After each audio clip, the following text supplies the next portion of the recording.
Every time I had these so-called failures, I was acquiring these skills that when the right opportunity and the right path presented itself, I could go all in and I could do it so much faster and so much more efficiently that I could get a lot done in a short period of time. Hey everybody, welcome to episode 46 of the Andrew Deitch podcast. Wow, it's been a long time. It's been 2 weeks since I've uploaded an episode. By far the longest hiatus that I've had since starting this podcast, but it feels really good to step back for a bit. Went to back-to-back music festivals the past 2 weekends. Went to a Magin festival in Atlanta and Lost Lands in Thornville, Ohio. And if you know me, you know I love that kind of stuff. So it was a great time to hang out with some of my friends that I don't get to see very often, and to, take a fat break from social media, promotion, all that kinds of stuff. But I'm back with a vengeance, and I have a very special guest for you guys today. So a few weeks ago, you may remember that everyone in the state of Florida was evacuating because of Hurricane Irma, and during that time I was on my way driving down against traffic, so no traffic on my end, because I was going right into the craziness, right into the eye of the storm, because I was on a mission to meet and learn from this man, Ryan Magin. And I've talked about Ryan on the podcast before, but he is actually best known for being an expert in men's style and fashion. And he has a YouTube channel with over 26,000 subscribers, with over 550 videos, an extremely active Facebook group with over 7,000 members. He has a massive email list, and he recently started making the most epic Instagram stories in my feed. And obviously the man knows how to create a following and a brand. I've been following Ryan for over a year now, and I've gotten so much value from his videos and his Facebook group. And he's polarizing. He's not afraid to tell you what he thinks or step out of his comfort zone. If you've been paying attention, he's actually the reason why I've started upgrading my Instagram story game so hard as well. But Ryan hosted a live event a few weeks ago called Icon in his hometown of St. Petersburg. And that's in Florida. And unfortunately, because of the hurricane, the event was cut a little bit short, and most of the plans were kind of messed up, but it still was an amazing conference. And for those who were able to make it after we escaped the hurricane, before the hurricane hit, rather, we had an awesome conference, an awesome group of guys. But after the hurricane hit, Ryan and I were able to catch up outside of a Panera Bread, and we were able to record this episode. Hopefully you don't mind a little background noise and birds chirping. But we talked about all kinds of awesome stuff, like how he became an icon in the men's style realm, how to promote yourself and stand out from everybody else, how I discovered Ryan's YouTube channel, and all kinds of other fun stories. So without any further ado, please welcome my friend Ryan Magin. We're live, Ryan. We're live. Awesome. Well, I don't know if you've gotten a chance to listen to my podcast before, but some of your episodes I have. Cool. That's awesome, man. I appreciate that. Well, in the beginning, I kind of already do a little intro, so everyone should already kind of know who you are by now. But in your own words, how would you kind of just describe yourself to the people? Well, I guess I would say I'm obsessed with men's style and fashion, and the more of the mental aspects and the psychology behind why it works so quickly and efficiently to helping guys improve their life. But beyond that, I'm huge and even more obsessed with personal branding and just helping guys kind of use their style and use the free tools available to help them really make a name for themselves online without doing a whole lot of work, and just pretty much making them look cool. That's an awesome way of putting it. I never told you how I actually discovered your videos or anything. Nice. I thought that'd be kind of a funny story to share on the podcast. Not even funny, just a cool story. I always like hearing this. Yeah. So I was spending some time overseas, in Spain, and everybody there dresses really well. Like not everybody, but a lot of people. And they take pride in that really fitted kind of, button down shirts, like fitted shorts, some nice like leather sneakers, whatever it might be. And so I was just there in my normal clothes, just like feeling like a slob every day. Like, cause I mean, when I went over there, I could only bring limited clothes, right? You can't bring everything, you got traveling. A suitcase, man. You can bring like 2 pairs of shoes. That's all you got. That's my hardest struggle when I travel is how many shoes can I bring? Yeah, we can talk about that in a second because you were talking about the 3 shoes you were going to bring in the hurricane. Yeah, so true. But yeah, the first video I stumbled upon because I noticed that all these guys were rolling up their jeans, like the bottoms of their jeans. And I was like, how do I get that tight roll? Because my jeans were kind of like flared on the ends. I couldn't get it right. So I stumbled upon one of your videos, like how to pin roll your jeans. Yeah. And then I was just like, oh, this guy knows what's up. This is, and so I started watching your videos, and that's how I discovered you, man. Cause that's so cool. Cause actually that video is like, I made it, like I actually filmed it for myself, like cause somebody taught me how to do it. And I was like, oh, if I get this right, I want to have it on film. Cause I couldn't get it right every time. And that I ended up just putting it up, but that video is like, I think it's got like 400,000 or 500,000 views now. It's like we were talking about at my seminar this weekend, like you never know which videos are gonna like get the views, and that one, like, and people either love it or hate it, because in the video I'm wearing like some skate shoes, and people were like, I can't believe this guy's gaying out his Nike SBs. They're like, it's hilarious, the comments on that video, but it's like, they always like, it's either hit or miss. Either somebody like you finds that video, is like, yo, this is dope, and then uses it, or somebody else just freaking says, fuck this guy, he's so gay, like I hate him. Yeah, because there's like, there's a weird thing about skinny jeans and rolling up your jeans, and that is definitely one of them. People, for whatever reason, guys just want to like drape their jeans over, almost like drag them on the ground. I can't stand it. It's the skinny jeans and tailoring. Or just even sizing down is like the 2 biggest things that guys can like do instantly that always look better. It doesn't even matter if you know how to match colors, if you know how to like do anything.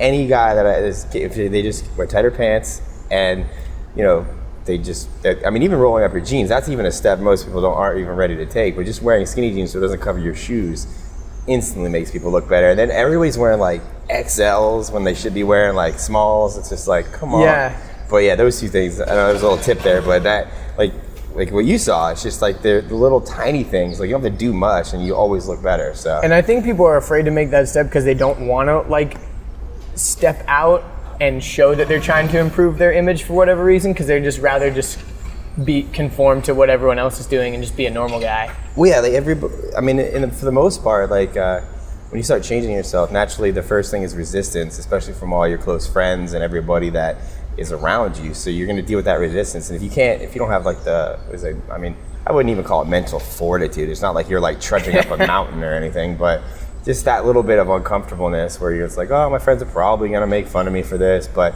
they'll find out eventually. And I mean, even that's what happened when I started dressing better. All my friends made fun of me, then they started hiring me. So yeah, that's kind of like what happened with my brother. Like once I got back from Spain, I was like determined to go get some like really high quality basics, like ditch all my like logo tees and all that kind of stuff, and get some like good fitting shirts and stuff, and get some like just better fitting pants and whatever. And my brother was like the first one, like, dude, why are you dressing like a hipster, man? Yeah. Like, why are you dressing different, bro? My mom still kept buying me clothes for Christmas. Like, for 2 Christmases after I was already like, I've been on YouTube for a while. I got like probably 1 million views on my channel, and she would still buy me some of the worst clothes. And I'm like, I always never had the heart to return it either. I felt so bad, but I was like, Mom, stop. Stop. That's so funny. That's hilarious. Yeah, Mom, that's the other thing is like a lot of times you learn your style from your parents and stuff. And let's face it, like most parents are not that in fashion. Or they support you and they support like what you've been doing, which isn't necessarily where you're going. And that's what happened to me. Like my mom always supported my because I grew up racing BMX. I came from that extreme sports background. We dressed a very specific way. We had crazy hair. Like sometimes we dyed our hair. We had like cut off shirts because we were riding our bikes. We didn't want to sweat. It's like we always had these things. It was a style, don't get me wrong. It just wasn't a good style. Yeah. But your parents kind of like, they see that and then they start supporting that because that's like who you are. And eventually you need to like kind of change, or I mean even say grow up a little bit.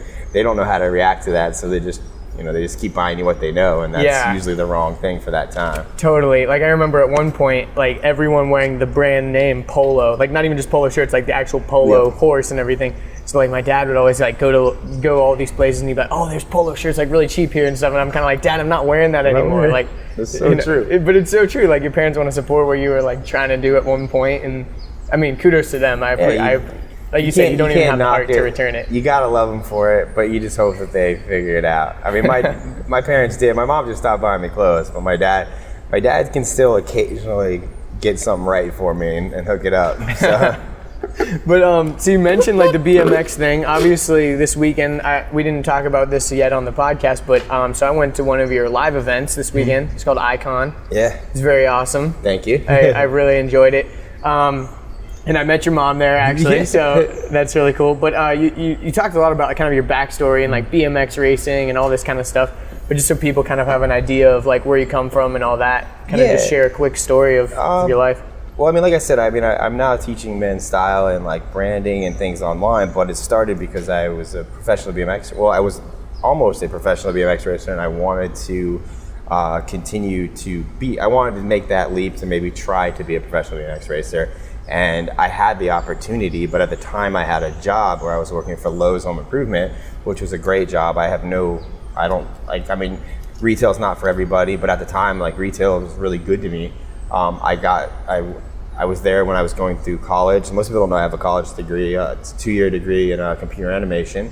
Thought I wanted to be a cartoonist, so I came out of that. But during school, I was paying a lot of my way through school because my parents helped me out a lot, but they didn't always have the help, so I had to get a full-time job. So I'd go to school from 10 a.m. until like noon or 1 o'clock, and then I would drive straight to Lowe's, and I'd work from 3 to 10, 40 hours a week, and I got really good at, they transferred me to the door and window department by accident, and I got good at selling doors and windows. And when you move to that department, it's not like this anymore, but when you went there, you got a commission-based sales on top of your salary. So I was working technically I was still considered part-time because I was in school, but I was making more than a lot of the full-time guys because I was selling. And I was teaching myself how to sell, and I was learning like personal relationships, like a lot of the contractors, like his doors and windows, a lot of your big sales came from contractors that were always in there. Well, most guys are like older generation, and not to knock any older people while listening to this call, but they were very stuck in their ways. Like I was really savvy with my cell phone at the time, so I was getting their contact information from my phone, not the Lowe's phone. I would get in trouble all the time for doing this. So they would call my phone first instead of the Lowe's phone, and they would ask me to put stuff aside. So I had all these massive sales. I was actually the top salesman 2 years in a row in Florida. And it was just really cool, but it got to a point where I was they were grooming me for management because they saw I was young, ambitious, typical good shit that could happen to somebody who's working it. And I went through all the management trainings and they paid for it all, but there came time to, I have one shot to be a pro BMX racer, and if I don't do it, I knew I would regret it later in life. And I was like, I can't do it. So it was a huge decision. I just walked in one day, didn't really put a 2 weeks notice in, and I just quit. It was a $60,000 a year job. And they were pissed. And I also I burned that bridge, which was good for me because I knew I could never go back. So, but I did that, and then I quickly realized that I was a good BMX racer, but wasn't good enough to really be a completely fully funded professional athlete. And that, like we talked about on my seminar this weekend, it's a very hard thing for an athlete to swallow when you're too good to be an amateur versus when you're not good enough to be a professional. Yeah. Or you're good enough to be a professional but not one of the best professionals. Yeah, or you're good enough to play in college but not good enough to go pro. Yes. That's really hard. It's an ego thing, and it really hurts. And that I fell into that. So I started creating so by the time a book came out called 4 Hour Work Week, a guy named Tim Ferriss wrote it. Good book, but completely fucked up in its principles. Even Tim Ferriss doesn't live the 4 hour work week. So I read that. But good ideas. It gets your wheels turning. I mean, there was one idea from that book that started everything, and it was the idea of not so much passive income, but making money while you sleep was wow, this is awesome. I like this idea. Let's figure it out. And I created a DVD helping BMXers get faster on their bike, and it was super low budget. But what I had taught myself was how to make a digital product, and this is when digital products they had been out for a while and people were buying them, but they weren't like super popular. And I had all the signs that this could be successful. I had a really defined niche, and I had a lot of knowledge. But what I started doing was doing videos every day, and I was posting them to not even posting them to YouTube, because YouTube wasn't even big at the time. It was Vidler, which is another platform that actually folded. Yeah. But I was doing a video every day, and what was happening was a lot of people from the bike races and all these parents, they were watching my videos. They were actually taking my free information and they were training their kids, and their kids were getting faster. But nobody was doing that in like the BMX world. So I was pissing off a lot of the coaches that they were charging top dollar for like Olympic level training, and I was just utilizing these free stuff available, and they were buying my DVD because they watched enough videos, and I was learning what reciprocity was, because no matter how much info I put out, people were still buying the DVD. And fast forward a little while, I did that for about a year and a half, almost 2 years, and I realized, I had created another job for myself in the job that I supposedly quit working at Lowe's for. I'd kind of burned myself out on racing, and it was just like, so I basically just kind of transitioned from there, and I realized that there wasn't a market for it. Like, I was selling a lot, but I would never get rich doing that. So that spawned into like my venture into affiliate marketing. I got really good at SEO and doing a lot of like black hat type of social media rankings and shit. And I did, not a lot of people know, but I did like it was like a little scheme that I pulled, a little gem for your podcast. But when Twitter was first popular, I went on Brazzers.com, which is like a major porn site. Never heard of it. I don't know what you're talking about. Yeah. And I registered all of the Twitter handles for all the top porn stars on the site. Wow. And so when they went to register their Twitter handle, all it said was like, for information about this name, contact me. And I was making $500 a name, selling them their own name on Twitter. That's so funny. Dude, hey, that's the hustle right there. So... Not too proud of that, but that's a thing. I was making money, so but I did that, and then eventually stumbled into fitness and like vlogging, and got my feet wet in like fitness affiliate marketing, and then I was doing really well with the SEO stuff, and that kind of came crumbling down when Google changed their algorithms, which is like a topic for like an entirely other podcast. But then I fell into I met my girlfriend at the time, and I was like, we moved in together, and my business crumbled when Google crashed my stuff. And I was like, holy shit, what am I going to do? I scrambled for a while. We ended up breaking up, not for my business crashing, but for other reasons. But there was like a time, and I was like, part of the problem wasn't necessarily me and her together. It was me as a person. I was still holding on to this like fuck you and mentality that I had as being an athlete. And I looked like a child dressing like a man, and I looked myself in the mirror, and I was like, I need to change. And I had about $2,000 in savings. I was sleeping with my friend Danny, who you met this weekend at my seminar. I was sleeping on an air mattress. I decided I wasn't going to buy any furniture or anything, and I was just going to completely revamp what the world saw from me. And I was like reading everything out there that was on style. I found all the guys that are now friends, like Antonio Centeno, Aaron Marino, like Jose Zuniga from Teaching Men's Fashion, a lot of top guys, but none of them really spoke to my style. They were all trying to pigeonhole you into a specific look. And they all want you to wear a suit. Yeah, it was all very suit dominant or very nice business casual. And I live in Florida. It's hot all the time. I was self-employed, like I'm not gonna wear a suit every day. So I kind of was forced to create my own look. And then I just kind of hoped that my look people would like it. And then my friends started kind of liking it. They started like kind of hiring me for advice, and then they were telling their friends, and I was like, holy shit, I have a business here.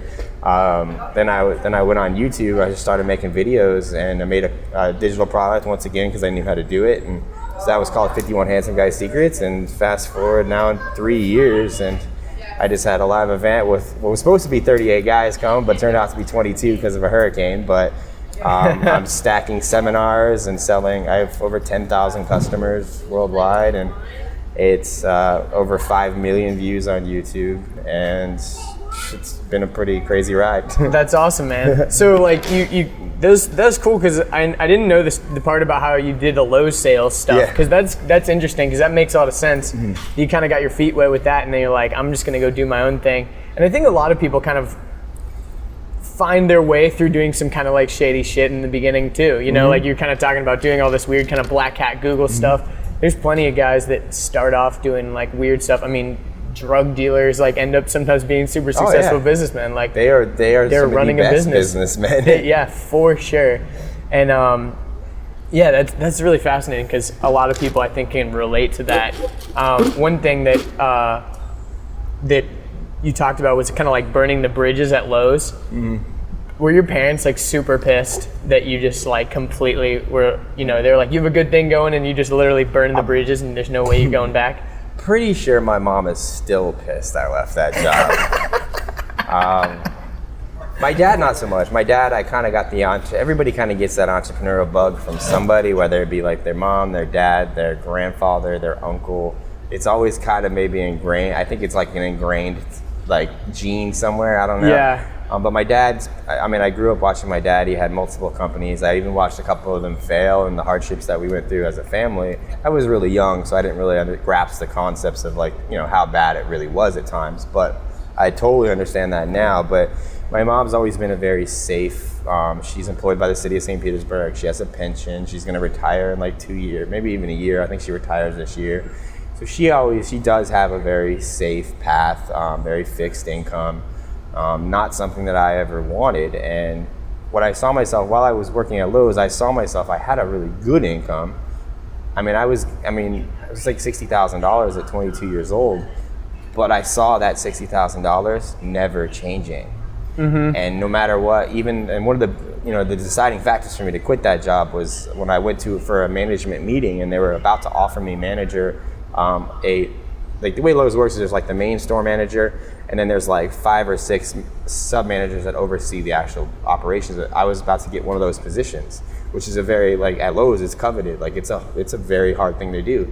And when that happened, they offered me my salary, which was the same as what I was making after my commission sales for doors and windows. And I was like, so I'm like, what's the next step? Is like having a store. And then that was like $120,000 a year. And you know, you get a good bonus, but the bonus isn't guaranteed. And that could be like 20 to 50 grand. So it was like, you know, might make, you know, 170K, which is, don't get me wrong, is a very nice income. And I just was like, nah, I can't, like, this isn't enough for me. Like the ceiling is too low, and you know, I quit. So yeah, my parents were very, I had almost $20,000 in 401k that I cashed out to live on. Like, I took a $6,000 IRS tax for that to even cash it out. So, and I blew through all that thinking I was going to become a personal trainer. But like, you know, you know, my mom was pissed, and I moved back home with them. I did borrow a lot of money from my parents, but it's like, you're not really borrowing from your parents. You're just kind of like hoping they don't ask for it back. Yeah, exactly. Yeah.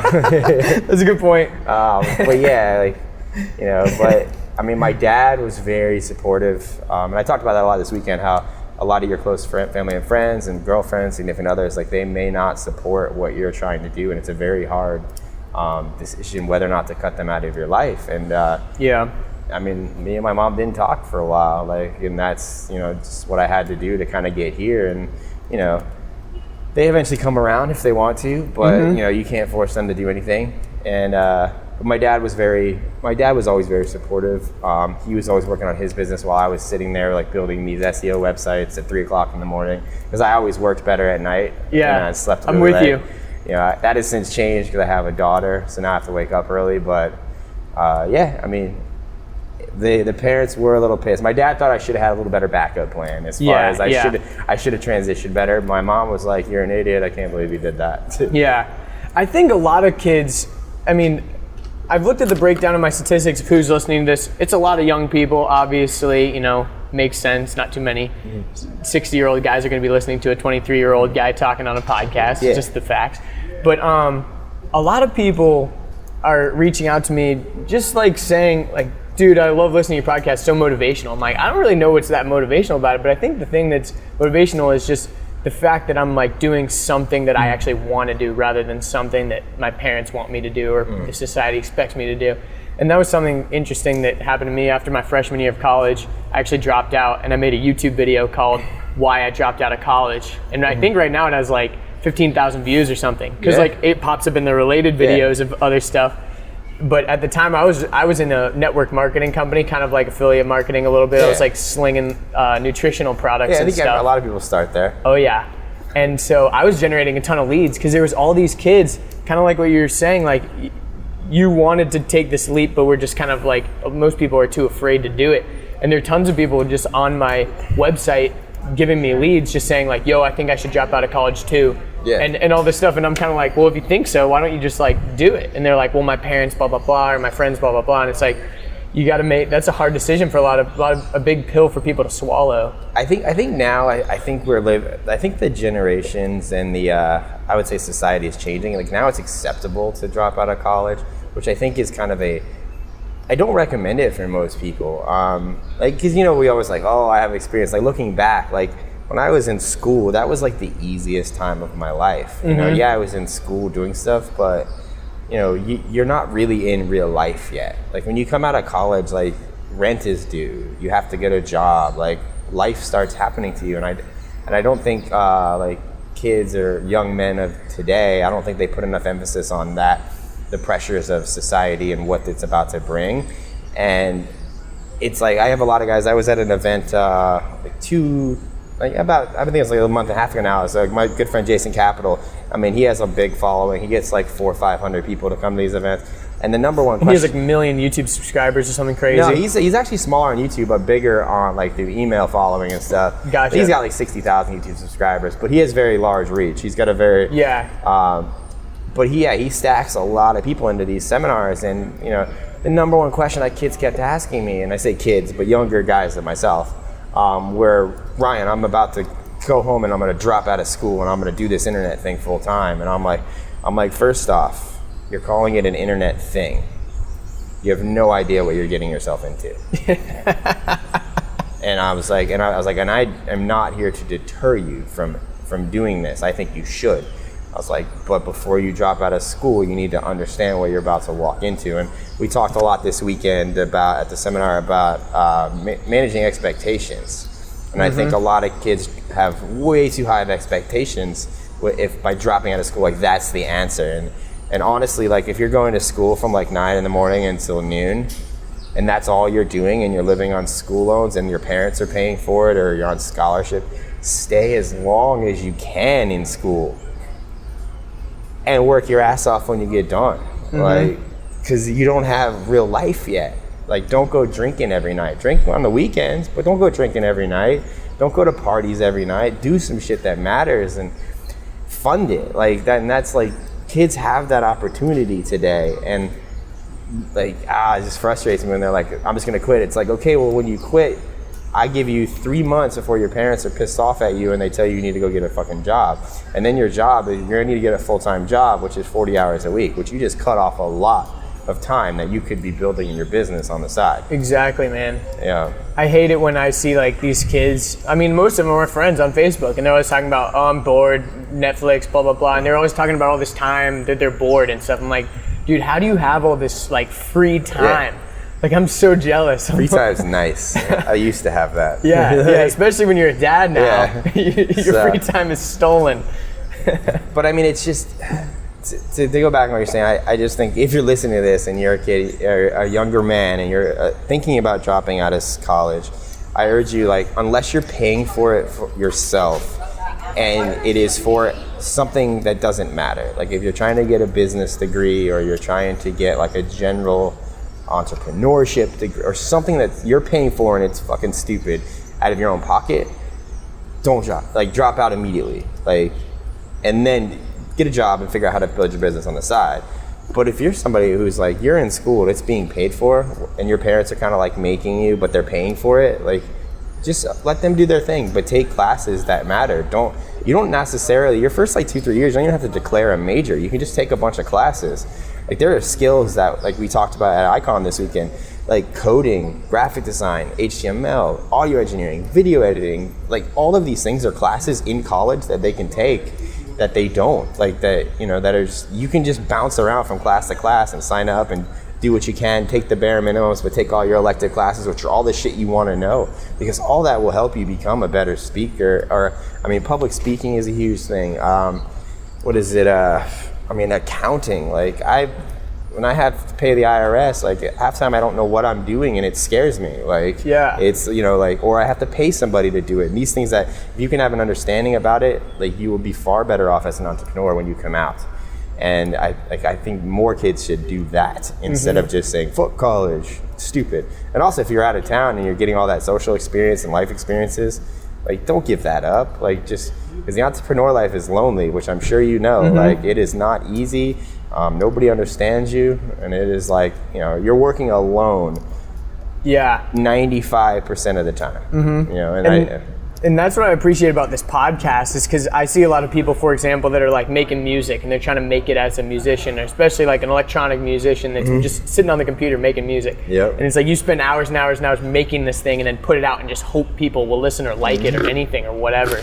And that's what I appreciate about this podcast, is I do spend a lot of time setting up each podcast, organizing the guests, talking to people, promoting the podcast, creating content, all this stuff, writing the intros.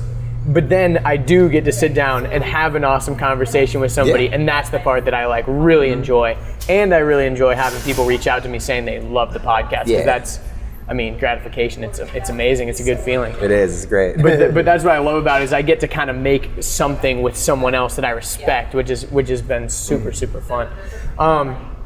Another thing that I think about, like, when you're talking about dropping out of college and stuff, is a lot of these kids, they'll read a book like The 4-Hour Work Week, or they'll read they'll watch some Gary Vaynerchuk or whatever, and they think they know the information in their brain, and so they think they have the experience. But like you said, they don't have that mental fortitude. Sounds like kind of crazy, but it's true. Like, they don't have the mental capacity to keep going when things aren't going the right way.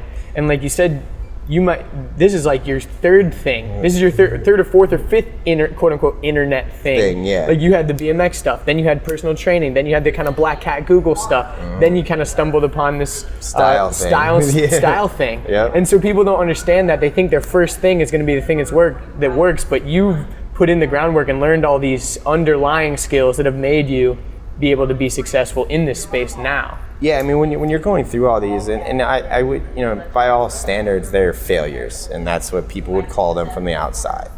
But once you get over the mental attachment you have around failing, and you look at it, like when the BMX thing, I was like, oh, I'm a failure. This didn't work. Like, oh, what am I going to do now? But then you realize, 2 years later, after you've come through this, which you always do, you get through it, you figure it out. Like, life is not doom and gloom. Like, you may have to go get a job, you may have to do some shit you don't want to do, but you'll figure that shit back out. And you look back and, you look at the skills that you've acquired.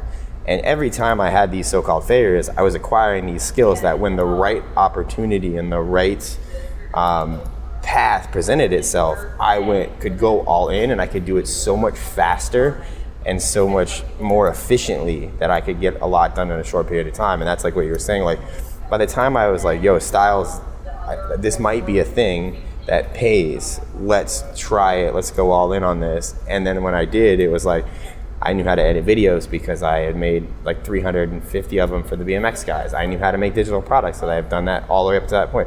I knew how to build an email list because I had been doing it the whole time. I knew how to do code my own websites. I knew how to edit my own videos. I knew how to audio engineer. I knew how to do all these things. That it's like, all right, now the mental fortitude starts, because, and this goes with what you were saying, most people, they look at something and they think it's going to happen fast. And yes, there are people that things happen quicker than others, but that is not the norm. Sometimes you get lucky, and that 1 or 2 videos you make really pops off, and you go viral, and you are smart enough to like monetize that viral, and you can make it happen. But that's not the norm. You can't expect that. If that happens, that's just like a bonus. Like when I started my YouTube channel, like I still only have almost 26,000 subscribers right now. I have 702 videos. Like, not all of them are public, some of them are private, but like for the most part, like I have a lot of videos, and I'm continuing to make videos, whether it be for YouTube or Instagram or Facebook. I make a video at least 4 or 5 days a week. I don't know if any of those are ever going to go viral, but if one does, cool. But there's 699 more behind it. Like that's where people mess up. They think that they're living for the short term. They think that something small is going to happen or big is going to happen right away, but they're not going to do it after the fact. And you have to be like we talked about at Icon this week, and you have to be mentally prepared to like, okay, I have to make a video or a podcast or write or do something every day for like the next 5 years. Exactly. And that scares the crap out of people because that's commitment and that's discipline and that's doing shit. And everybody's like, if it's passion, you're gonna love every second of it. It's like, no, you don't love every second of it. Like there are days when you don't feel like doing anything. There are days when like you haven't been paid, you don't know how you're gonna pay rent, and like you have to figure out in 2 days how to pay your rent, but you still gotta put a video out that day. And that's the more mental fortitude, and that's the type of separation it takes between people that fail every single day doing this than succeed. And like I said, I'm probably by no means am I a YouTube success, but like, I mean, I have 5 million views. Like that's not something you accidentally stumble upon. Right? Another thing that people they want to attach the success to on YouTube is that subscriber number. But like for example, you could have somebody like I don't know if you're familiar with like Ray William Johnson that had the =3 channel. It was like an entertainment kind of thing where it's kind of like Tosh.0. He would just like talk about viral videos. He had millions of subscribers, but who knows how much money he made. Obviously you make ad revenue and all that kind of stuff, but like for you're not even necessarily relying on that ad revenue. You're relying on selling these products that you sell and live events and all kinds of other stuff. Yep. Well, most people, when they think YouTube and success on YouTube, they look at the subscriber number, but the truth is subscribers really don't matter when it comes to revenue from YouTube. Revenues come from massive amounts of views, and by the actual industry standard, which is very good, is $1 per 1,000 views. So if you're getting 1 million views, you're making a month. 1 million views a month, you're making $1,000. Now, I've had my channel for 4 years and I have 5 million views. You can do that math in your head. That's not very much money. Like it's $5,000. Yeah, right. Over exactly. 4 years. Like that's not a lot. So the smartest guys I know never looked at YouTube as a revenue source, but it is a lead source that pays you, and nobody looks at it like that. It's even if I make $100 a month, but if I'm getting 500,000 views or 150,000 views, and I'm sending all those views somewhere, whether it be my email list, a Facebook group, my Instagram, that shit's monetizable, and that's the shit that actually matters, not just the YouTube fame and celebrity that comes from having subscribers and views. And that's a bonus. Like it's like, hey, cool. And eventually for a lot of people, YouTube does become a massive revenue source. I mean, I have friends that get 2, 3, 4, 5 million views a month, and 5K a month is pretty good revenue, from just putting videos out. But that's on YouTube's land. That could go away. Like we talked about this weekend, there's a lot of things that could change. Just like Google changed its algorithm on you. YouTube might just say, hey, we don't like your language anymore and chop off some of your videos. That could happen. But as a business owner, you have to prepare for shit like that to happen. Like, I mean, just like we talked about this, my entire event this weekend was derailed by weather. Like, I didn't plan for this 4 months ago when I started selling tickets, and I'm like planning the biggest thing I've ever put on in my life. I didn't plan for a fucking hurricane to barrel through on the same weekend. Like, I also didn't really plan for how many people showed up that did. Like, so it was pretty wild. Like, but it's like, these are things that you're gonna have to keep rolling with the punches, and you're gonna get beat up, and like, but it's like, you gotta go 12 rounds here. It's like, I mean, you gotta keep going. So it's definitely, for those listening, like, play the long game, because eventually you will win. And nobody does that when they start. Yeah. They're always like, oh, I look at PewDiePie and he has like 17 or 72 million subscribers and he's getting 5 million views a video within. It's like, yeah. Well, he just got unmonetized for like everything. Yeah, but PewDiePie started at 0. And I bet if you roll all the way back on that channel and look at video number 1, it's not that good. Yeah. Like, it's not the PewDiePie you see today. Just like the Ryan Magin that you can still see on my channel, that's the first video, versus like my friend Elliot Holst, who has like 2.5 million subscribers. The first video, they're awful, but they just kept going, making videos, moving forward, keeping producing. And I think there's so much power in that. And if anybody listening gets one thing out of this, it's like repetition. like the discipline of, even if you're doing the wrong thing, if you do the wrong thing enough times, something's gonna happen. Like, yeah, it's true. You're gonna figure some shit out. That's what my friend talks about. My friend's a personal trainer. He's always talking about, like, people are always asking him, like, yo, what's the most optimal thing? And you should, of course, be trying to optimize your time in the gym and all that. But he's like, the most important thing, dude, is you're at the gym actually moving your body and doing some shit. Yeah, because you're gonna get some results eventually. It's like, even if you like bench press every day, your chest is gonna get bigger. Like, yeah, exactly. You may get some overuse injuries and some pains in your shoulders eventually, but you're gonna get bigger. Exactly. That's really awesome, man. And to go back for a second, I know we were talking about like college courses and like your failed business ventures or whatever. One thing that I was going to point out earlier is, like, a lot of people would look at your former business ventures and call them failures because they didn't end up making you money, or you know, they ended up folding or whatever. But like, for example, you gleaned all those skills from it, and like you could look. It's all about framing. Like, if you looked at those instead of business ventures, if you looked at them as like a class that you took on experience, it was a total success. Because like, you could look at a college class and say, oh, that's a failure. You paid money and you didn't get anything out of it right off the bat. Yeah. But you gleaned all the skills. That's the reason why you go. So it's like, these businesses that you tried to form, obviously the intent for you was to make money, even though you didn't. They weren't failures because you were able to glean so much from it. No, and that's a good thing about reframing. It's, I mean, when you break it down as far as like college, like what college costs, I think the average, even like community college, you're looking at close to like $10,000 a year. Yeah.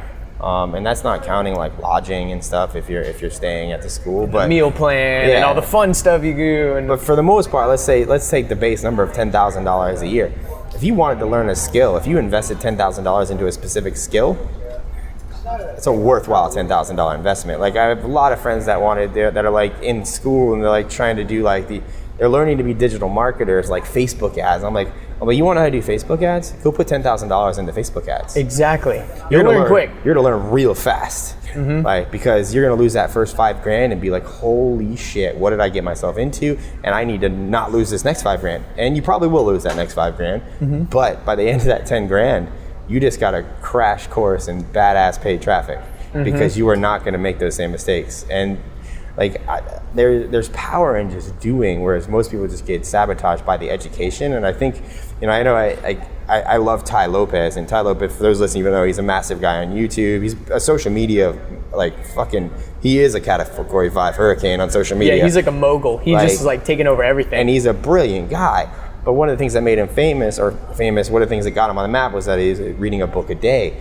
And he's created this army of guys that all they want to do is read books a day. And we talked about it this weekend. The book a day isn't really, like, that's learning. That's not applying. Like, don't read a book a day if you're not going to apply that book a day. Read a book a week and apply what you learn. Like, that's where the power comes, not from reading. The reading is not taking action. Taking action is doing what you learn from the book, and that most people don't do that. Yeah, that's a really good point. I was actually going to talk about that, because there's a lot of guys out there that want to just read tons of books. They want to go to all the seminars. They want to learn everything, and it's like the whole aim, and never pull the trigger. They're just aiming constantly and never actually shoot. And the other thing that I was going to mention, do you know who Henry Rollins is? He's he's awesome. Yeah, he had a quote that I read recently that said, I think it was, knowledge without wisdom is bullshit. Like, and he's saying we're in this age that we can read. We have so much knowledge on the internet. We can read and find out everything, but no one's actually gone out and done anything. Yep. Like, the chair is like our generation's cigarette. Yeah. Like, people are literally sitting down on their ass and learning all this shit, but never actually going out and executing anything and learning how to actually do it. Yep. And I mean, I'm sure there's tons and tons of people that know everything about your video. Kind of like what you said on your Facebook group. There's people in your Facebook group that how many people are in your Facebook group? By the way? Almost 8,000 now. 8,000 members, and there's still people every day posting stuff in there where you're kind of like, are you even watching my videos, bro? Like, what are these outfits that you're like trying to show us, or whatever, you know? The number one problem as a creator, somebody that produces content, like, besides the fact that yes, we do want to make money from our work and what we do, the underlying issue is we want to help people. Like, we want them to actually use our information. And it's like, when you go into a room and everybody's implemented what you've taught, and you can see it. They're different. They're a different type of person. They're more like successful. Like you can see it in them. But then when you look at people that don't necessarily, like they just read but they don't apply, or they watch and they don't apply, it's like, dude, what are you doing? Like why? Like, you know, and you can tell the level of somebody's knowledge by the questions that they ask about a certain subject. Like, and for those listening to this podcast, like the better you can get at asking questions, the more respect you're going to get from people. And I think that is another underutilized thing that most people don't, is you only acquire good questions by applying knowledge that you've learned. And, you know, I get questions all the time, Ryan, what should I wear with this? It's like, well, clearly you haven't watched anything. Because like you would know that there is no right answer for that if you don't know if I don't know the context of where you're going to be wearing the outfit. I have no idea what you already have in your closet. I have no idea what your budget is that you can spend on clothes. Like, so why are you asking me this question? Like, unless you tell me, Ryan, I have $100 to spend, I'm going to here, I already own this, this, and this, what should I do? That's a question I'm going to answer. Exactly. Or, Ryan, I've made 200 videos, I'm not really getting the traction I think I should. What do you think's wrong with my channel? Like, or I've been making an Instagram video, like you say, for every day for the last 90 days, and it's growing, but just not quite enough. It's like, okay, well, let's see what's wrong. Because now you have a thing called data or experience that you can now reference, and that people don't get that. Yeah. How many times a day do you hear people say, "Hey, Ryan, I'm thinking about starting a YouTube channel"? Well, it used to be a lot, but now it's more, since obviously, as you know, my business is leaning more towards Instagram now. I get, Ryan, I love your stories. How do I do it? And it's like, well, I didn't know how to do it when I started. I had to figure that shit out. Like, start figuring it out.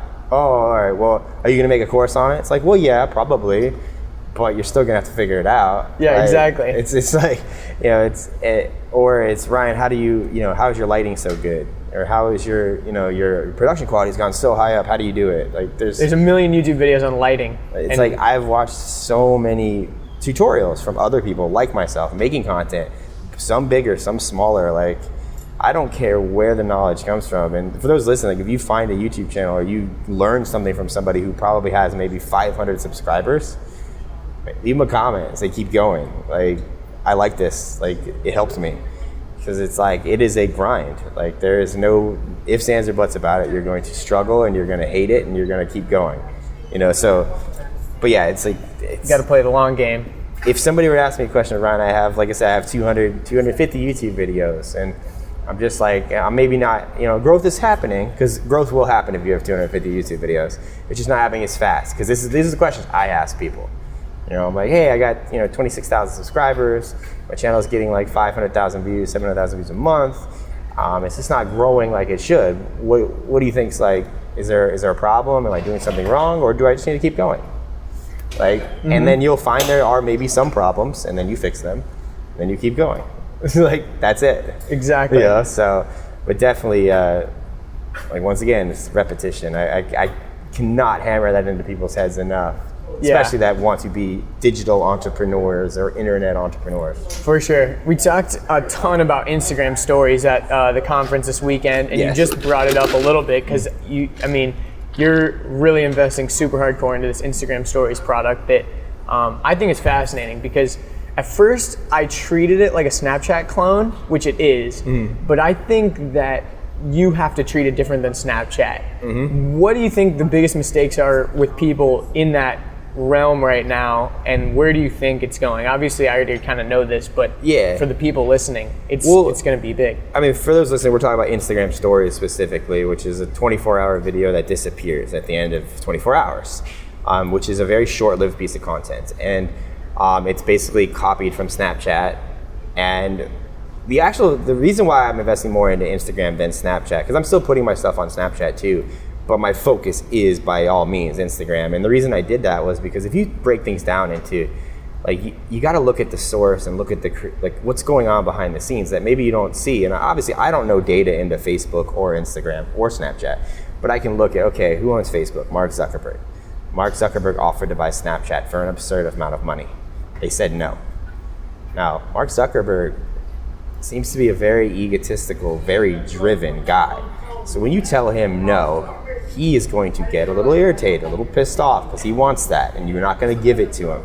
So what's he gonna do? Well, he copied it, made it better. Hence, now we have Instagram stories over Snapchat. So by state of ego alone, he will most likely not let that fail because he wants to beat Snapchat. And so that's number one. So I was like, well, this platform is probably gonna be around for a while because this guy, Mark Zuckerberg, seems to have a lot going on. He's made Facebook pretty big. So I'm thinking he's probably gonna do the same for Instagram. So that was like number one. It's like, all right, this is worthwhile to invest in. Then it's like, well, why would you invest so much time? For those listening, I put a lot of energy and effort into making a 15-second video that disappears in 24 hours. Or number one for me was nobody else was doing it. Everybody treats Instagram stories the same. They're all doing the stupid like selfies, that they're doing boomerangs, they're taking videos, some are taking good videos, but they just don't make any sense. There is no story behind it. And the whole point of Instagram stories is to tell a story. So it's called stories. So that right there, the creator in me, I just saw a little bit of an opportunity, but it's a risk because yes, Instagram stories could crumble, and but looking back at what we just talked about, like I'm developing a very specific skill, and that skill is I can one, tell the story in 15 seconds, and two, I can do it really fucking good. And you're not putting you're not putting all your eggs in that one basket. No. You are super diversified. You have a Facebook group where you have tons of followers. You have a YouTube channel with tons of followers. You have an Instagram list with tons of followers. You have a huge email list. Yeah. Like if anything else crumbles, you got that email list. Yep. You've still got the people. And there's power in that, but like we talked about this weekend, is that you only have the creative energy to focus on one thing at a time to the degree where you can get it to grow at like a massive scale. So if I'm focusing all in on YouTube, my Instagram's not going to be that good. Vice versa, if I'm all in on Instagram, my YouTube's not going to be that good. Now you have to plate spin and keep all your platforms going, but you have like going back on what we're saying, like if you think about it from like a macro scale and as a 5-year plan, what is 3 months of you focusing strictly on Instagram? Nothing. Yes, you might lose a little bit of growth on your YouTube if you skip out, maybe make a video a week instead of 2 or 3 videos a week. But in the grand scheme of things, that's going to come back. Like you're going to come back, and being able to kind of do that and then manage the expectations of what you're putting your focus on is huge. And I just think that for one, like we talked about this weekend, all of the way people are consuming content is different now, as opposed to like Snapchat did change the game. It made videos end in 10 seconds, And disappear. So that, for people, that's a very enticing thing because for one, they want to watch it before it disappears, and two, they want to make it so they can see how many people watch it before it disappears. So you're driving a lot of primal needs there as far as very external validation and scarcity, as far as like, I hope I get to see it, and those two things, they make sense. So it's like if you put a good piece of content up that actually entices people to watch it, they're going to continue to watch it every day, and they're going to do it before it disappears because they don't want to miss your content. And that, from a marketer standpoint, as somebody who's looking to build an audience, is huge. Totally. And because it's not so much getting views, it's getting the same people to constantly watch your things over and over and over and over again without fail. And I've never seen anything, Instagram or Snapchat, nothing does that better. YouTube is there, but because of the short nature of the content you see on Instagram and Snapchat, it wins because people will commit 15 seconds, 30 seconds. But committing 5, 10, 15, 20, 30, 40 minutes onto a YouTube video, you're going to get their attention eventually if they like you, but they may have you playing while they're cooking dinner, or they may have you playing while they're riding their bike, or they may have you playing while they're in the car. They're not engaged with you. And that is what Instagram stories and Snapchat does. It puts you in their eye frame, and you can't see as I'm holding my phone like right up to my face right now, because that is where they're at. Yeah, and this is one thing I tried to explain to my dad for the longest time, because I have seen my Snapchat dwindle, which is kind of annoying to me because I love Snapchat so much as a platform. But like at one point I was getting like 1,000 views on my stories, which for Snapchat is a lot. That's a lot. For Snapchat, most people are getting like 50. Yeah. And at one point it was like these people had so much FOMO, like fear of missing out, that they would go through their entire friends list on Snapchat and watch every single day all of everyone's stories. And so now it's gotten a little bit old. Like people are having less FOMO because people are putting stupid content on there. It's like a video of them drinking a beer or whatever. Like no one cares. Yeah. And so But you brought up a good point about how like you're right in their eyeball. My favorite thing about Snapchat and Instagram stories is when you're on Instagram regularly, you're just scrolling past. Someone might see you might get a view on your Instagram video, or someone might pass the picture, you might even get a like, but how actually long are they going to spend time looking at the picture? Maybe 1 second, if that. And so what I love about the stories is they have to intentionally, in their brain, click your name and choose to view your content and actually absorb it. And with what you're doing on stories, it's fascinating because you're even taking this 15-second limit and you're integrating like bam, bam, bam, bam, bam, tons of clips into that 15 seconds, which it's almost hacking people's brains to keep watching because they see one thing 1 second and you walk into your car, and then a second later, then it's the camera's inside the car and you're grabbing the thing or whatever. And so it's like a crazy thing that people just aren't doing. The reason they're not doing it is because it's hard. Like we talked about this weekend, like, and I don't want to like make anybody, I want to manage some expectations here. Like when I taught this weekend, never once did I say, yo, this is easy.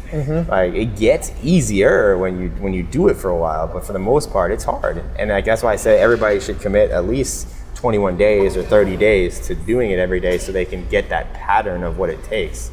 And I see it as the future, and it's a risky future. If anybody says like YouTube's not going away, like YouTube's going to evolve and change, and they're going to manage their expectations for their creators and things.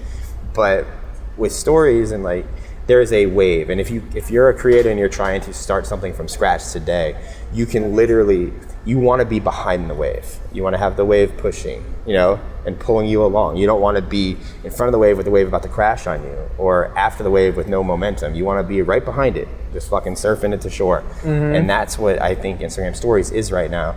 And all the signs kind of point to that, whereas YouTube, a lot of people like that wave has crashed, because of the nature of how people are viewing content. We talked a lot this weekend about attention spans and generations.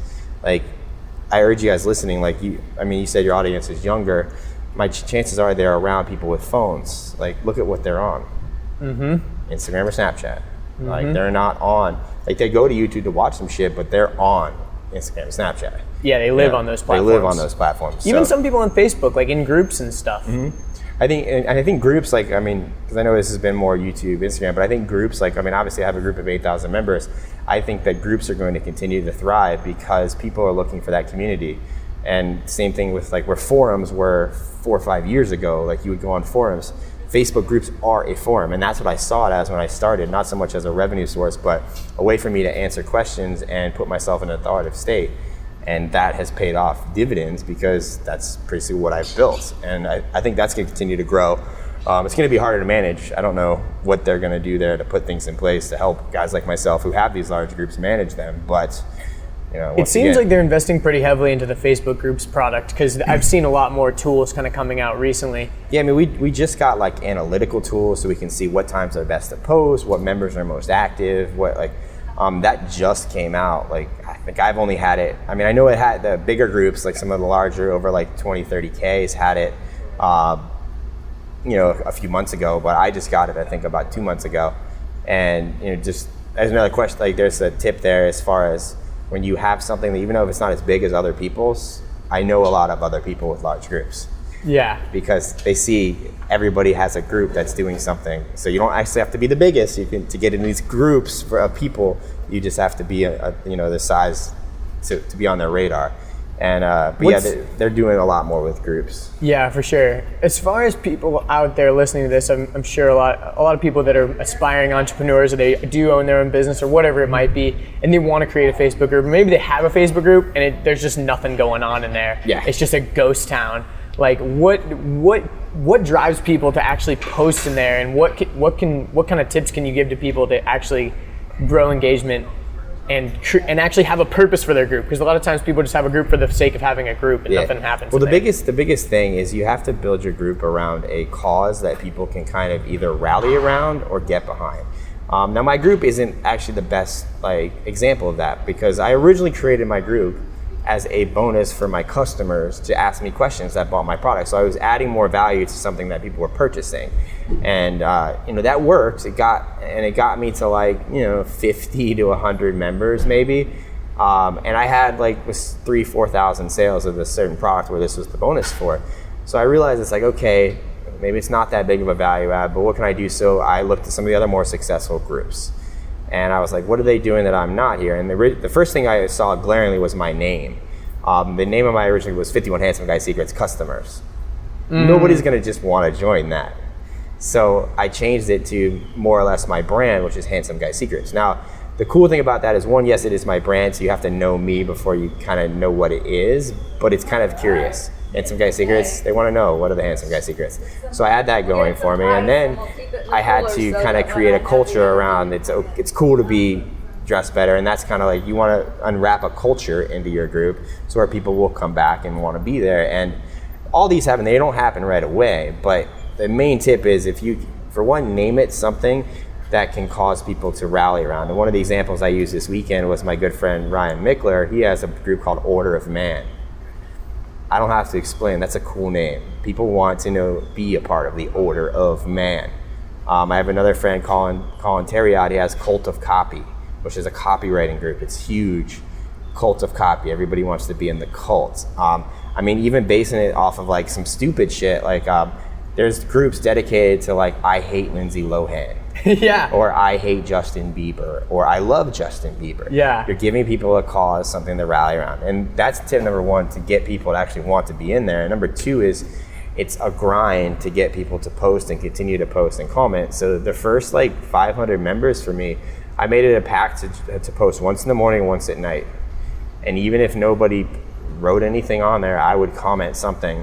All right, I would just say shit like, comment to your own post? Yeah, I would just say something to put a comment there, and then I'd move on. And then I would just keep doing that, and eventually people just started, you get 1 here, 2 there, 3 there. Sometimes you get more than that. But with groups, there's, just like with YouTube, there's like, and I'm assuming there probably is with podcasts and Instagram, there's like a rite of passage, I feel like, that happens at a certain level. And it's, with groups, for me, it was 500 members. When I hit 500 members, like, it just got easier. People were more, like, and then 1,000, 2,000, 2,500, 10,000, or, I'm almost gonna hit that 10,000 barrier, and I'm sure that's something's gonna change there, but you have to hit these milestones, whereas for one, you're showing the platform that you're serious about their platform, because not everybody is serious about their platform. So, and even the bigger groups have no engagement, so it shows that you're not serious.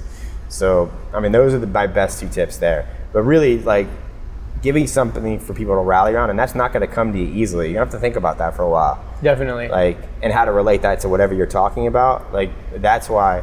But once they're in there, the benefits of doing it are tenfold. I mean, it's reciprocity. You're helping people without expecting anything in return. Which is a principle of influence. It's scarcity to a degree, because they may not, you may not see their posts, so they want to comment quickly to get your attention. Like, that's what happens to me a lot now. It's value before paying, because you're just giving value. So it's, once again, it's reciprocity.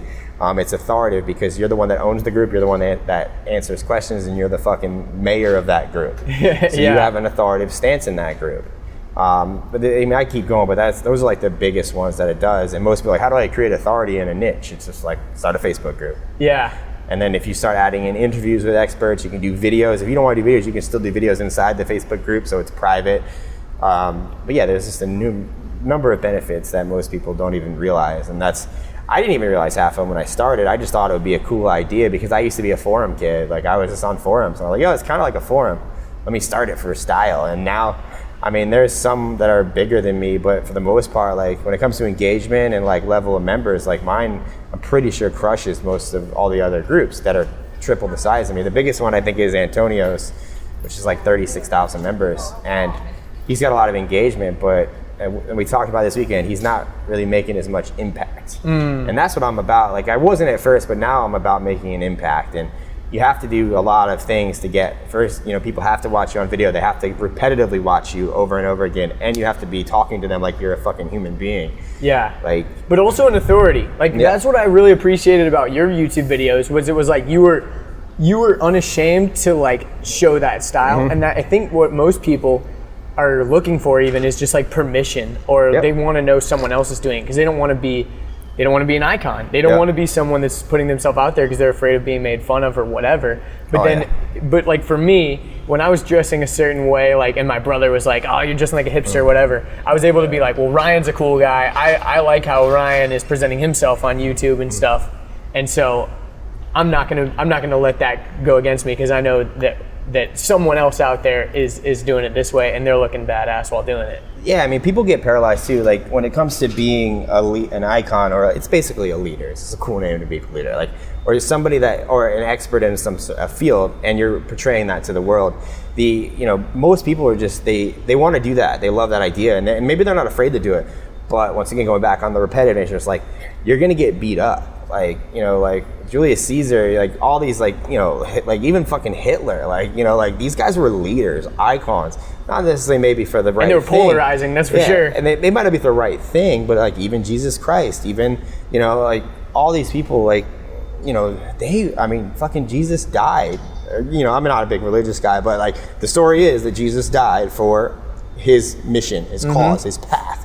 It's like, are you willing to do that? I mean, I don't necessarily think anybody needs to go to that extreme for a message. Are you gonna die for skinny jeans, Ryan? But it's like, but that's the type of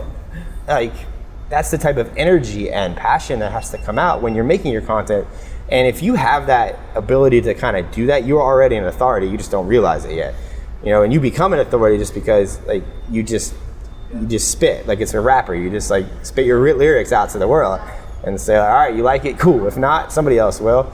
And that's the way, like, when I started, I knew that it's like I had this different style, but it wasn't that different, I think. And I just needed to kind of convey and show, like, a lot of people are paralyzed by style because they think you have to go buy a suit. Well, my style looks just as good as a fucking suit, and it costs you a lot less, and it looks, in my opinion, looks a lot better.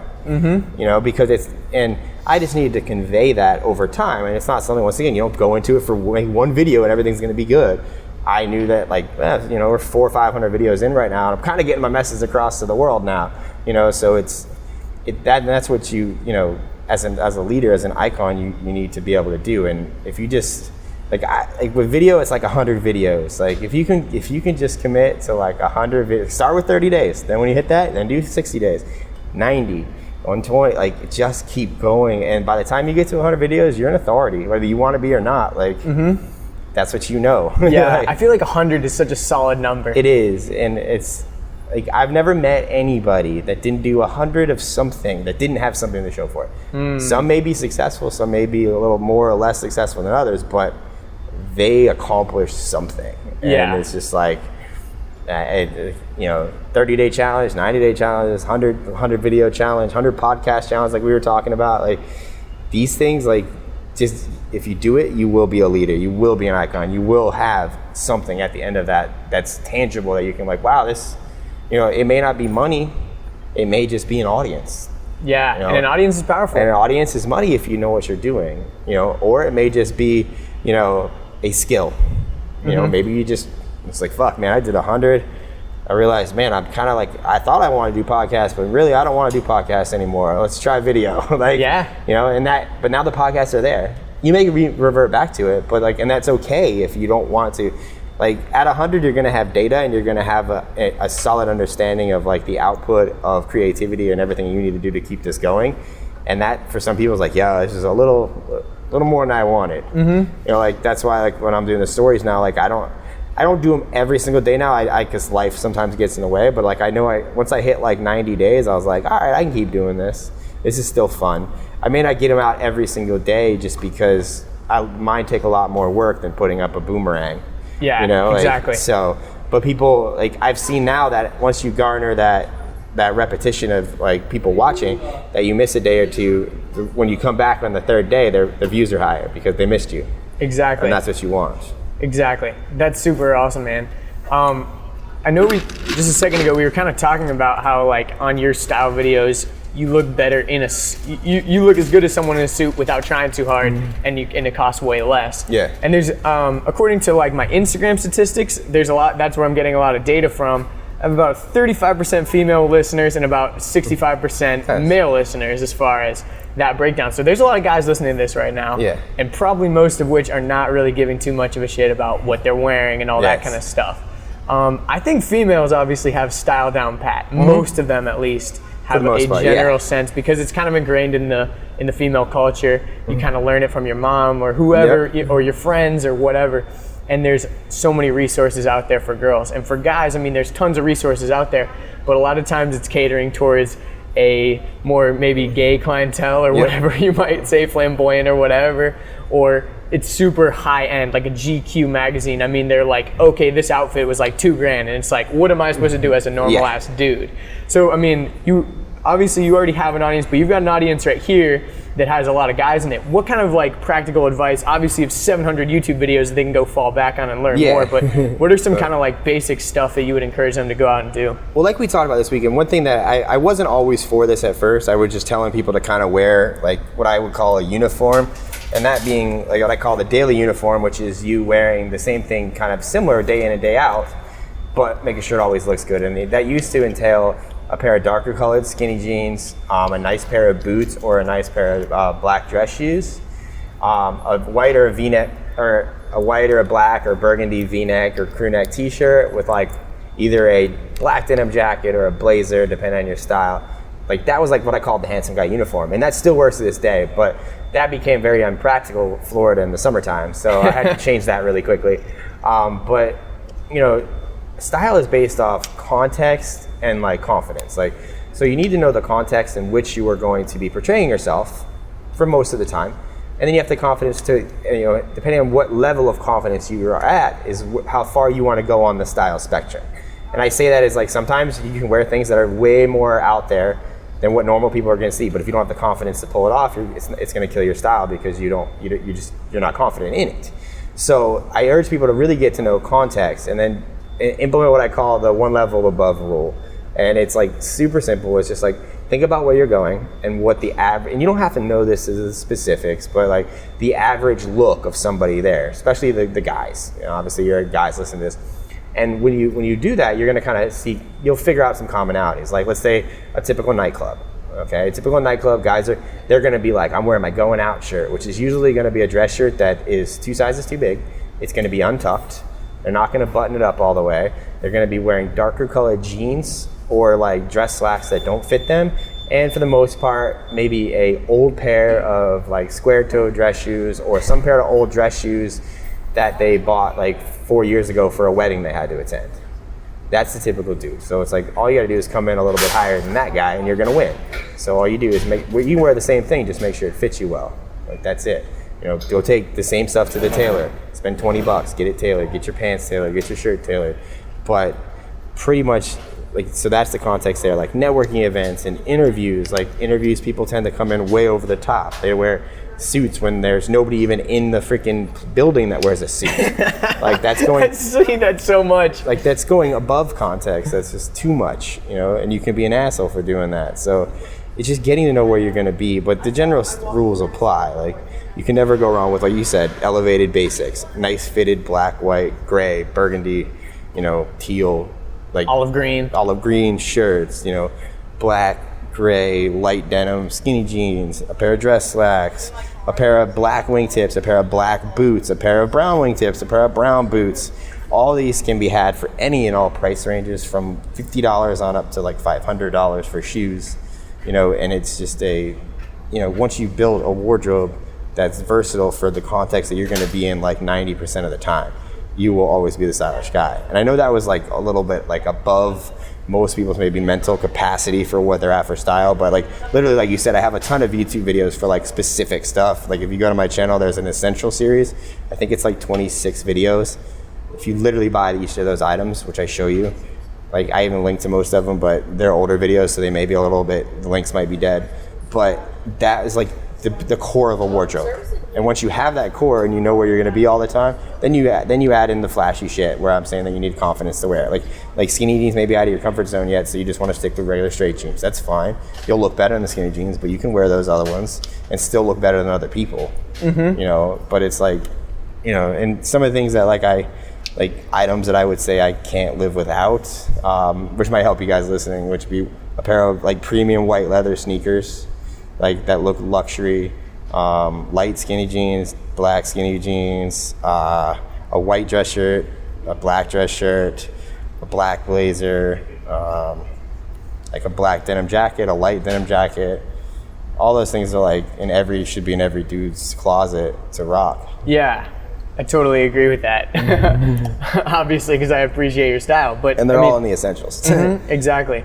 Another thing that I think weirds people out is like they've been going to the store like the same way and going to the same sections of the store for so long, and it's like a habit. When they know you need to get new clothes, they're like going to go to the same thing, and that's also kind of a mind fuck for people because they've got to like get comfortable with shopping maybe a size down or going to stores they're not familiar with or shopping at different places and stuff, which is like a big mental block because they're almost, what if someone sees me at H&M? Are they going to think I'm a faggot or something? Like, you know, or like whatever it might be.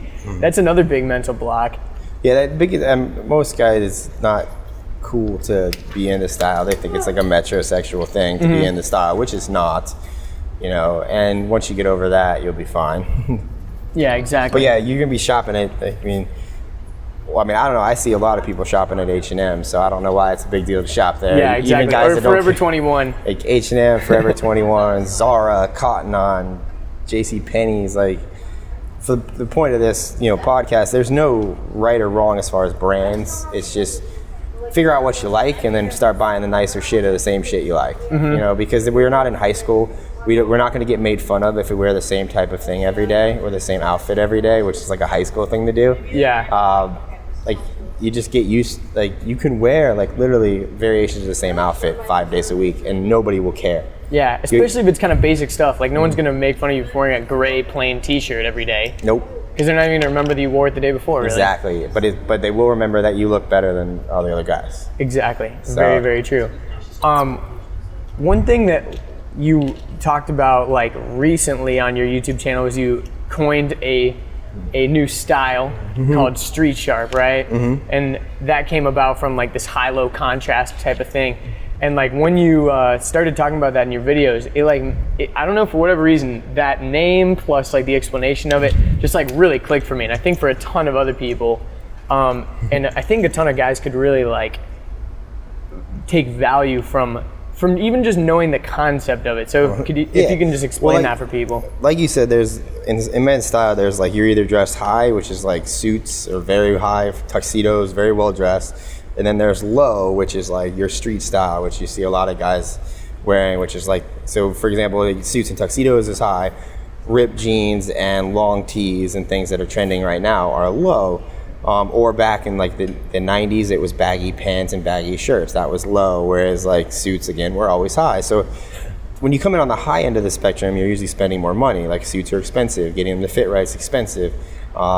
And the low is usually cheaper, more affordable. So it's like, but I figured out like when I coined the term street sharp, is like, because I like street style because it's what I'm more comfortable in because it's where I live. Street sharp naturally lends itself to, you know, warmer climates. You're not wearing suits here, you know, where I live in Florida. So it's like, I wanted to integrate kind of like the specific pieces that kind of tricked people into thinking I was dressed well while I still wore my street stuff. And I found the easiest ways were very specific pieces, which I once again, like I have videos about it on my channel, but the overall concept is like, you know, for example, you're going to a nightclub that has a dress code. The first thing they're gonna look at is your shoes. That's it. That's the first thing. So if you're wearing nice dress shoes, you're gonna get in. You can pretty much wearing whatever you want elsewhere as long as you look tasteful, you're gonna get in. Whereas like, you know, so that's like street sharp. So it's taking a concept of like, it's tricking people into you being dressed well when you're not. You know, you're still comfortable, you're still stylish, but you're not over the top wearing a suit. For another example, it's like, for the most part, like if you're wearing a tie, people assume you're dressed up. But if you're wearing a tie and you have with a denim jacket or a leather jacket, it's now this confusing, like, who is this guy because he is wearing a tie with a leather jacket when you should be wearing a tie with a blazer. So now when you're in a situation where you have to be high, you now have this, who the fuck is this guy look? Yeah. And it's a good look. So it's like, it's just integrating. And I found there's core pieces that really make it happen. Like black double monk or brown double monk shoes. White sneakers are like super versatile. And it becomes kind of like you have to search for these specific pieces that like you don't see elsewhere that kind of embody what I like to consider like the perfect street sharp item, which is like I'm wearing a pair of shoes called the Taft Gables right now. They're a double monk sneaker. So it's mixing, because on the scale of dress shoes, double monks are considered very dressy. So now you're putting them into a sneaker. And it confuses people. But it's not so much confusion. It makes you memorable, and we all want to stand out, and that's what I like to use as the greater picture. Style is a way for you to be remembered or a way to stand out, and when you do that in a tasteful way, it just looks good, and you end up getting a positive reaction, whether it be being remembered at a job interview, a business interview, a girl wanted to have sex with you, like girl wanted to date you. It doesn't matter. You're going to be remembered as opposed to just being forgotten, because you wore your one suit that you had for 7 years to a job interview. Exactly. And that's the core of it. Like, there's a lot more behind it. Like, I've had multiple trainings and shit on it, and I'm going to release more stuff on it shortly. I've done a lot of like in-depth stuff with it, but it'll all be on my YouTube channel. Those are too long for Instagram. Yeah. But you brought up a good point about like guys dressing for girls, because obviously that's like 99% of it for guys. Mm-hmm. Like, they're trying to dress so they can get laid, or they can meet new girls, or whatever it might be. And I love the psychology behind like what you're talking about with the high-low thing, because it's like if you're dressing in a suit, obviously you're gonna look nice, but it might not be intriguing. It's just like, okay, cool, he's trying really hard to look really nice. But when you've got this high-low contrast, it's like the psychology. They're like, who the fuck is this guy? Like, why? How do you even think to pair these two things? Or even they might not even be thinking that, but subconsciously they're thinking about it or whatever. Mm-hmm. And you're pairing like this, like you said, like bad boy, hipster, and Well, I mean, you break it down. I have 3 personas, whereas you dress with these certain personas, you are going to attract a specific type of girl, or even on a deeper level, a specific type of person into your life. Not necessarily a girl, but a guy. So if you're wearing a suit, naturally the girls that are attracted to you are going to be attracted to money. They assume that a suit means you make money, so they're going to assume you have money. So if you're trying to portray that, good, then own that. But if you're a broke guy who just happens to have a suit you look good in, and now you're getting all these girls that expect you to take them to fucking Charlie's Steakhouse or these luxury dinners, and you can't afford it, it's not who you are as a person. So you're sending the wrong message. You're not being true to yourself. And then on the other end, if you're wearing like a leather jacket with boots and like skinny jeans, and you have this like bad boy type of vibe, but you're looking for a relationship, the women attracted to you. Oh, let that go by. The women attracted to you might not necessarily be a higher caliber girl. They might just be like, because they've done statistics and studies that girls, if they're going to cheat on their husband or boyfriend or looking for a one night stand, it's usually with a guy who has the bad boy qualities. Mm-hmm. That you can read, that's been written about in many places.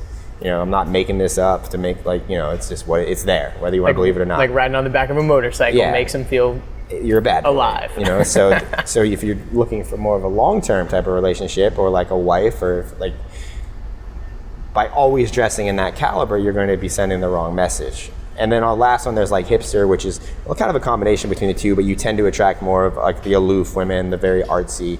And if you're not into that, then you're sending the wrong message. So it's like street sharp, which is kind of like, once you kind of, like, most people I found, they don't really like hipster unless that's who they are, but they like the bad boy and they like the Wall Street look, which is very refined, but they may not have all the money to wear suits all the time or to afford the clothes to dress like that all the time. So that's where street sharp comes in. It mixes both of the qualities. And I like to say I have the perfect blend of style, but I mean, that's up for everybody that wears it to decide. But I think it's pretty fucking spot on.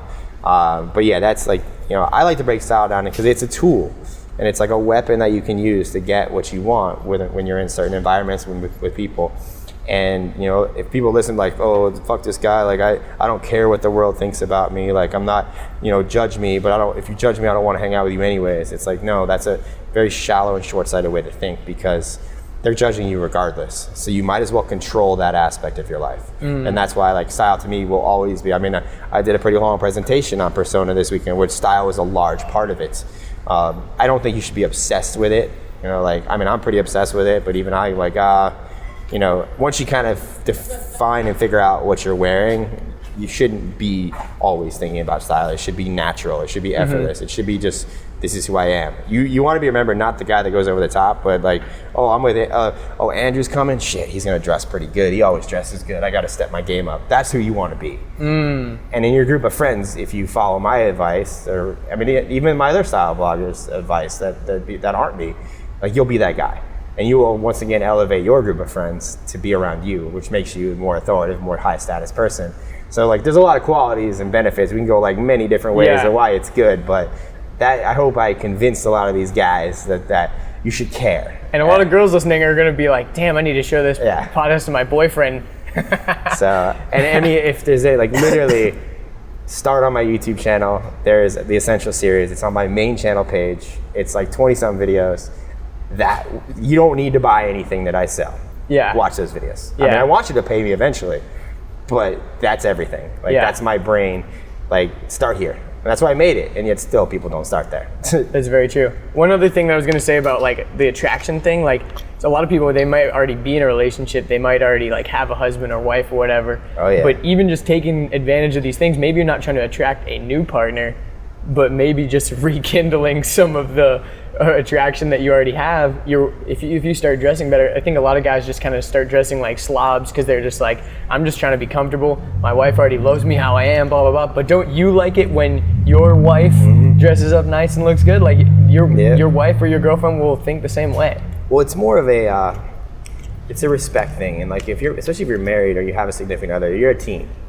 You know, if you don't think about it like that, then your relationship isn't going to last.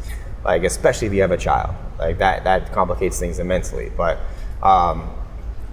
if you have this, if she's going above and beyond, you never want to outshine you always want her to look better. That's a leadership play. You never want to outshine your other half, but you always should look good right along next to her.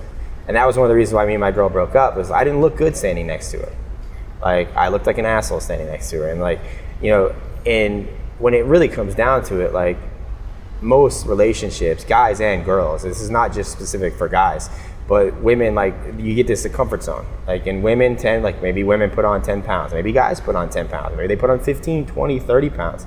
They stop dressing in the stuff that used to get their other significant other, enticed to want to have sex with them or want to look at them.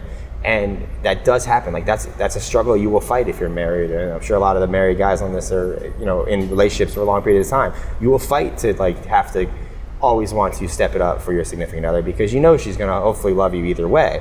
But if you see a spark dwindling and you're like, I don't know why my wife's not respecting me anymore, like, and if you look in the mirror and you see what we've been talking about on this call, you look like shit.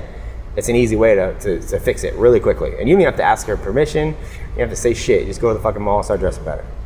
Because naturally, if you start caring for that, she will notice that. And then a couple of things are going to happen. She's either going to become jealous, and then you're going to get in a fight, and then you're going to realize that really wasn't a good relationship to begin with, or you're going to force her to step her shit up. And then that's what you want. But you want it mutual. Like my girlfriend is always trying to step her game up, so then I am stepping my game up, or like it's a mutual thing. And this goes to like working out, like gaining weight, but style is immediate. And if you're an overweight guy right now, if you're like wanting to lose a few pounds, don't let that stop you from going and buying new shit. Like dress for the body you have, not the one you hope to have. Like this is real. Like we're in today, and you could go out today and completely change the way you look, like with $100 and some like an hour at the mall. Yeah. Like, so don't let that stop you. Like, I gotta lose 20 pounds before I can start dressing well. Like, that's a bullshit. That's an excuse. Yeah, because a lot of people, they're like, well, if I start dressing well, I'm gonna get all this stuff. But don't buy investment pieces then. If you're planning on losing a bunch of weight, just go get some cheap stuff that's fashionable. Zara, H&M. You can lose 20 pounds before your clothes start really fitting loose. Yeah. For sure. And you can gain 20 pounds before they're really getting tight. Like, very true. So, like, keep that in mind. That's awesome. Well, dude, this has been a super awesome podcast. We're almost on an hour and a half, so it's been a pretty good one. Is there obviously, where can people find you? If there's any last things you want to mention, all that kind of stuff. I mean, we talked about a lot, but like we've been talking about, like, pick a couple things that like maybe my words inspired you, or you took some notes, and just take action on it. Don't get blinded by the action, because it's overwhelming. Like, I understand we talk about a lot of overwhelming shit, but like, if you can make some cool Instagram stories and you can dress better from this call, I hope I inspired that. That's awesome, man. So, I hope so too. But yeah, I mean, to find me, my YouTube channel is like, that's where like my archive of my content will be. And that's like, if you go to handsomeguySecrets.com, it forwards you right to my YouTube channel, or you can type my name, or I'm sure Andrew's gonna have a link to my stuff underneath this. But beyond that, I mean, if you really want to see my cool stuff, if you are inspired to dress well, I put outfit pics on my Instagram at least 4 or 5 days a week, when there's not a hurricane happening. But yeah, and then my Instagram, my YouTube, and then my Facebook group if you really get into style. If you're not really into style, the group's kind of, it's there if you need it, but that's... But if they want to ask you questions or whatever, the group's a good place to reach you. HandsomeGuyGroup.com, or just type Handsome Guy Secrets on Facebook, or Ryan Magin on Facebook. Like, everything's kind of intertwined now. Or go to my YouTube video, there's links underneath my videos. Like, you can't not find me. Yeah, exactly. That's how it should be. That is true. Don't want to get lost in the sea of obscurity. Nope. Exactly. Polarizing. That's awesome, man. Well, this has been a super awesome podcast, and everyone should definitely go follow Ryan, but that's pretty much it. Thanks for having me, and I hope I inspired. Dude, I hope so too. Cool. All right. See you later, everybody. Peace. Boom. There you have it, folks. Another episode in the tank. Feels good to be back in the saddle. I want to thank Ryan again for making the time to do this podcast with me. I really, really appreciate it. Make sure you go follow Ryan on all of his social media platforms, especially if you're a dude who wants to upgrade your style or learn more about how to be a badass. Make sure you join the Handsome Guy Secrets Facebook group. I'll have it linked. And make sure to follow Ryan. He is constantly putting out great content. And especially go follow him on Instagram. He has awesome Instagram stories. But episode 47 is up next with my friend Alan McNairn. And Alan is the owner and founder of Orange Identity. They're a company that's focused on helping brands find their identity. Some of the stuff that me and Ryan just kind of talked about. And me and Alan, or Alan and I should say, talked about all kinds of fun stuff. And so if you're interested in business or creating an online brand or social media marketing or building a website or any of that kind of stuff, you'll definitely want to listen to that episode as well. That one's coming out in a couple days, so stay tuned for that. And if you want to follow me on social media, you can go to my website, andrewdeitch.com. It's got links to all of my social media handles and accounts there. If you want to support the podcast, best way to do that is to share it with a friend. I'm sure you've got some people that you have in mind that would enjoy this episode. I would really appreciate if you shared it with them. Really helps me get my message out to more people. But other than that, the best way that you can tangibly support the podcast is to go to iTunes or the Apple Podcasts app if you have an iPhone, and leave me a 5-star review and leave a little comment in there saying what you like, what you don't like, all that kind of stuff. There is a pretty big importance on the iTunes ranking and the amount of views and everything you get on iTunes. So, of course, downloading all the episodes is super helpful as well. I'm still trying to get into the new and noteworthy section in iTunes. So if you guys can go and download all the episodes and leave me some reviews there, that would be super, super helpful. And I also read all of those reviews. So if you want to leave me some feedback, that is probably the number one place to give me that. But thanks for listening, everybody. Hope you guys enjoyed this episode, and I will see you guys in a couple days in the next one.